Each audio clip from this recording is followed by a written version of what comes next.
দেখো বন্ধুরা, জামাই ষষ্ঠী মিটে গেছে, কিন্তু খাওয়া দাওয়ার আয়োজন এখনও চলছে। তো আমার বোনেরা সবাই বাড়ি চলে গেছে, আমি আছি এখানে। তো পোলাও রান্না করেছি আজকে একটু।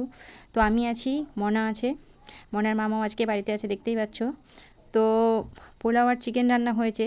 মানে জামাই ষষ্ঠী মিটে গেলেও খাওয়া দাওয়ার আয়োজনটা এখনও চলতেই আছে। তো মামা আর ভাগ্নে দুজনে মিলে তো এমনভাবে এতটাই মনোযোগ দিয়ে খাচ্ছে যে আমি ওদের ভিডিও করছি ওটা সেটাও লক্ষ্য পর্যন্ত করিনি। আর আমার কাজই হচ্ছে শুধু ভিডিও করা। তো দুজনে দুজনের মতন খেয়ে চলেছে, কেউ কারোর সাথে একটু কোনো কথা পর্যন্ত বলছে না।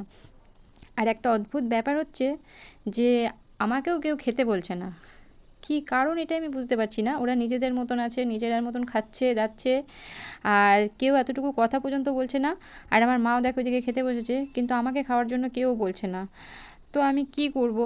দেখতেই পাচ্ছ যে আমারও খাবারটা এখানে রেডি হয়ে আছে, কিন্তু আমাকে কেউ খেতে না বলার জন্য আমি খেতে পারছি না। তো বাধ্য হয়ে এখন আমি খেতে শুরু করব।